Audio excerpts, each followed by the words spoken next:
Hopefully this will be my last time trying to make this video more concise. As always, not a licensed physician, not giving medical advice. It's purely educational and for entertainment.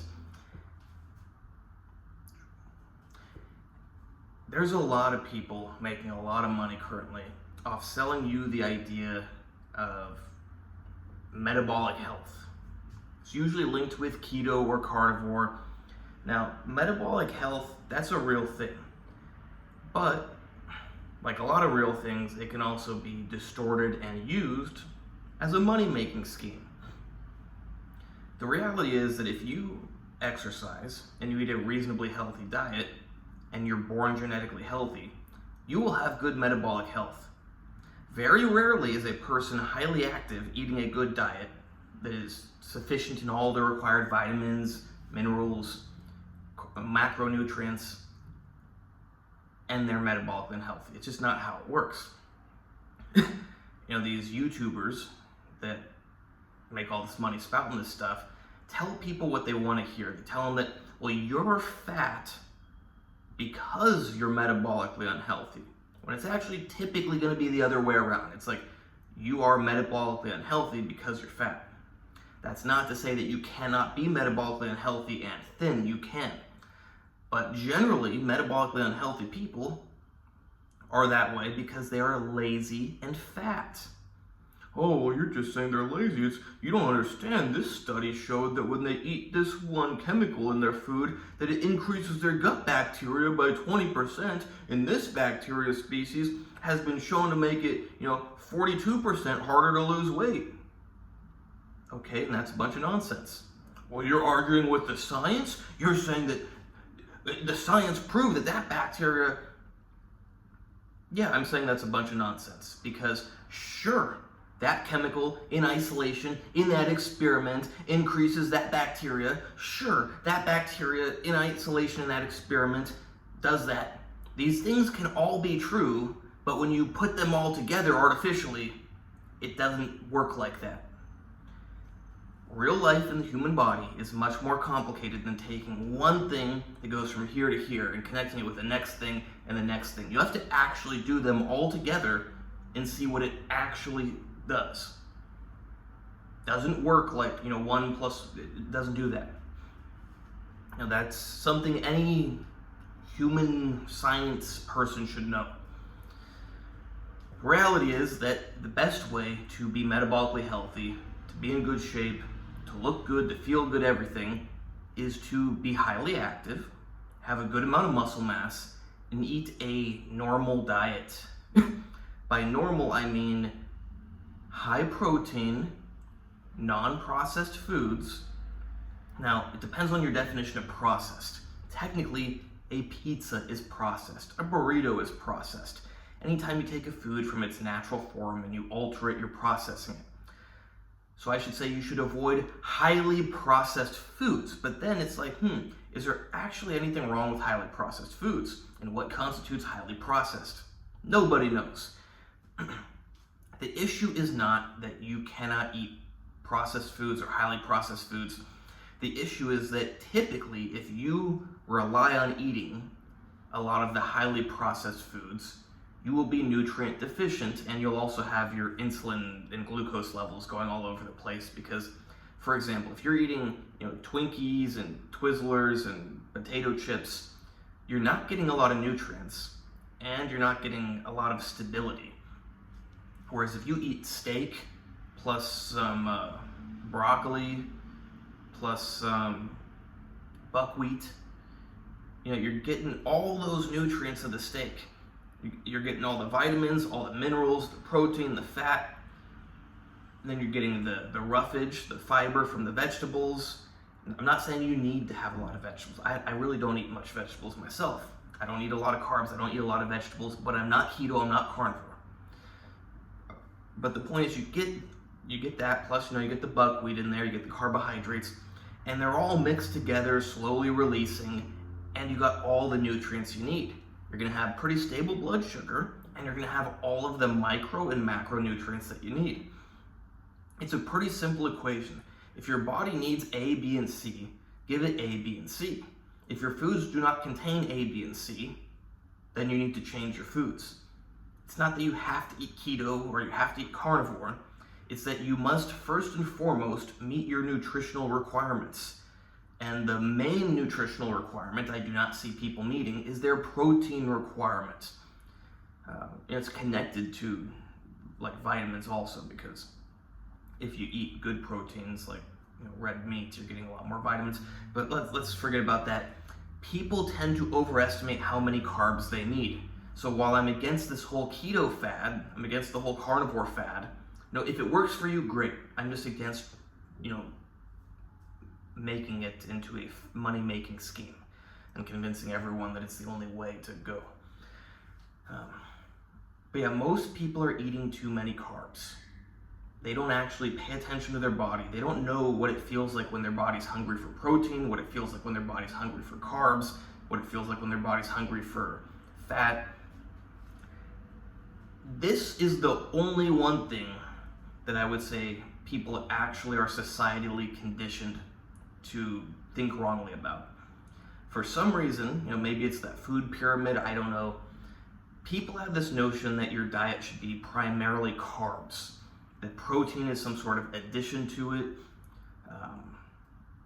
It's the other way around. Your diet should be primarily protein. Carbs are an addition to it based on your energetic expenditure. Vegetables, if you need to supplement with them for some reason, they are also an addition. Maybe you need them for your bowels. Maybe you are deficient in a certain vitamin. I don't know. You can get most you need from red meat. That's not to say that everyone's going to eat only red meat all the time. So if you're eating, chicken, you want to have more vegetables or take a multivitamin. And guess what? There's nothing wrong with taking a multivitamin, assuming it's a good multivitamin. Not all multivitamins are the same. Most people don't even understand that there are different forms of each vitamin. Not each form works. Not each form is even good for you. So yeah, your diet must contain everything that your body needs. If you want to add a Twinkie on top of that, I always use Twinkie as an example. You don't know that. I recorded this video a whole bunch of times, but it was really long. I don't eat Twinkies. I never did. Probably had like one in my life. But if you want to eat some junk thing like a Twinkie on top of your great diet, it's not going to matter. No, the hexadecyl whatever chemical in it is not going to change all your gut bacteria. It's not going to do this or do that, and all of a sudden you can't be in good shape. It's not how it works. That's nonsense. The real reason why people who eat only Twinkies are in bad shape and unhealthy is because they're not getting the nutrients they need. They're nutrient deficient. Another thing is, when you're nutrient deficient and you're not in tune with what your body's actually hungry for, you can find yourself eating more, because guess what? Your body wants more nutrients. It's telling you, eat another steak, but you're not in tune with your body and you're just like, oh, I need to eat something. Let's eat some pasta. It's like, no, you don't need pasta. You need steak. You need fish. You need that. So I know I'm sounding like a carnivore person, but I'm not. Like I said, diet should be protein heavy. Doesn't mean you can't have carbs. Doesn't mean you can't have vegetables. Those things are not that bad for you. The bad thing is when people's diet is primarily those things. Another thing, 99% of all healthy people are not carnivore or keto. 99% of all athletes are not carnivore or keto. 99% of Olympic athletes are not carnivore or keto. You really think you need to be carnivore or keto to fix your metabolic health? No, you don't. It's a scam. That's not to say that it's not good for you. That's not to say that it can't be the best option for you. But this is a money-making scheme. People are making a lot of money off selling you all this stuff. You go, what are they selling you? Your views, your time, you're watching their videos. Maybe they're selling products. But when they get 1 million subscribers on YouTube for giving you all this nonsense that the only way to be metabolically healthy is to eat keto or whatever, you're giving them a lot of money. So what do you think they want to do? They want to give you more nonsense, make you feel really good. Like, oh yeah, those other people are, there's a lot of different keto and carnivore people. They're all different. They're all individual people. Maybe some of them are working together. I don't know. You got like the real straightforward ones. I like that. Then you got the ones I don't like, Could they have good intentions? Maybe, yeah, they could. But I don't like when they pull up all this scientific nonsense. Like I said about the study that goes from here to here, then the one that goes from here to here, and then they go, oh yeah, that's why if you eat a Twinkie, you're just doomed to never lose weight. It's nonsense. The problem is people hear all the fancy words and they hear scientific study and they have someone talking about it all energetic and really into it, and they're like, yeah, it's called a con man. That's what a con man does. A con man has the really good energy, telling you about all this stuff, makes it sound really great. It's a con.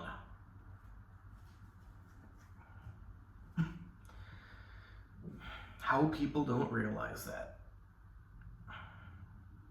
So yeah, it's not your Twinkie that is ruining your whole metabolic health and making you fat. It's the fact that you're sitting down most of the day and you're overeating for that sitting down. I mean, first and foremost, you need the activity. But a lot of people, it's just not practical to be active all day long. You have a job that requires you to be sedentary. So that's when you have to adjust your calories. If you were active all day long, you could probably just eat everything that you want. It's very hard to gain weight when you're active all day long. I hate that people push this nonsense of you can't outwork a bad diet. You absolutely can. Anybody who has been highly active most of the time can tell you it's hard to gain weight. I don't know how I can say it to you any more clear than that, but it is hard for people who are active all day long to gain weight. Doesn't matter how much they eat. You can only eat so much. They want to promote this idea that you can eat an unlimited amount of food for the amount of exercise you can do. No, your stomach's only so big. Or your stomach can stretch. Well, guess what? Unless you are spending your day eating instead of being physically active, you're probably not going to cram enough food in it on a consistent basis to stretch it so big. Unless eating is your job, and you're not physically active all day long, that's not going to happen. But most people are somewhere between physically active all day long and have a job of eating. Now, I know technically people's job is not to eat, but it may as well be with how much eating they do for the amount of exercise they get. A lot of people, sit all day long and munch on things, and like I said, it's very hard to get fat if you are active all day long. But again, most people aren't active all day long. Do you need to do keto or carnivore? No, you don't need to. You can. If that works for you, go right ahead. I'm not against keto or carnivore. I'm against making a con out of it. And I also really hate pseudoscience. That's one thing I really dislike.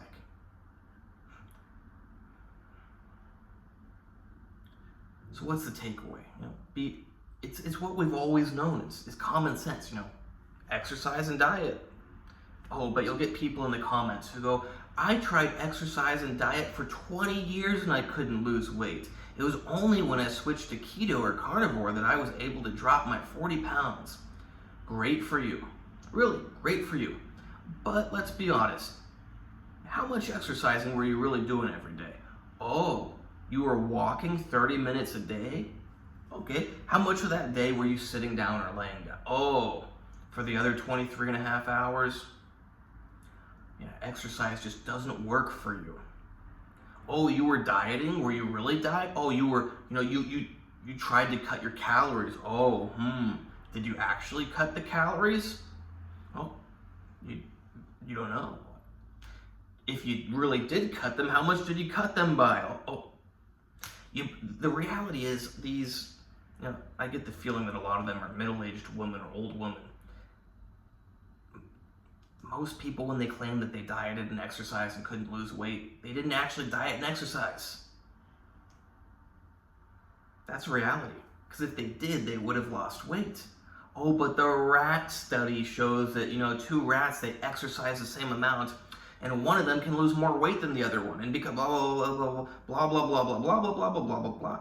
And they'll usually talk about it really energetically and excited, and then you're like, whoa, yeah, see, yeah. I'm just like the rat that can't lose weight. If only I change this one chemical in my diet, it's going to change everything. No, it's not. That is nonsense. All you're learning from that study is that two living beings can have different metabolic rates. Nothing mind-blowing. Oh, but yeah, but it's because one of them had this gene knocked out. Do you have that gene knocked out? Oh, you don't. So you're not like, oh, but you know, because I ate these potato chips, it gives me more of this chemical which kind of mimics the effect of that gene being knocked. Oh, but do you have that? No, you don't have that gene knocked out. Yeah, but you don't understand. Like, I probably have higher levels of this or that. Do you even know that? Oh, you don't even know that to be true. The bottom line is you can find something to support anything you want. The reality is you are not a genetic knockout mouse. You are not a whatever mouse. Even if you are, you can still lose weight if you diet and exercise more. But one last thing I'm going to finish this video on is we do need to remember that we are all different. We are not identical. Not everybody's meant to have the same body fat level. While I'm against the body positivity stuff, you shouldn't promote people to be fat. That's a personal decision how fat someone wants to be, but yeah, you shouldn't promote it, but at the same time, we shouldn't pretend like everybody should or can be 5% body fat. Technically, everyone can be 5% body fat. The question is, can someone be healthy and be 5% body fat? Well, let's pick 10% because that's more realistic. 5% is not healthy for most people. Not everyone can be 10% and healthy. Sure, they can be 10%, but they can't be healthy. We're all different. Some people are meant to be 17%. Some people are meant to be 25%. Some people are meant to be 5%. You got to kind of realize where you're meant to be. But be honest with yourself. You're probably not meant to be 80% body fat. You're not a genetic knockout mouse. Now, maybe you do have a genetic condition, but let's not just assume that you have a genetic condition and use that as an excuse. Hope you like this video. Please like, subscribe, and comment. Check out the other videos. Check out my Instagram, AndreyHutch, AndreyHutch. You can hire me there for training, consultations, coaching, plans, whatever. Same thing with diet, same thing with supplements. Just no medical advice, because I don't have a medical license. But you don't need medical advice when you have expert medical information. Yeah. You can hire me for that expert medical information. And yeah, the video ended up being long, but I like this one. I finally record it in a way that I like.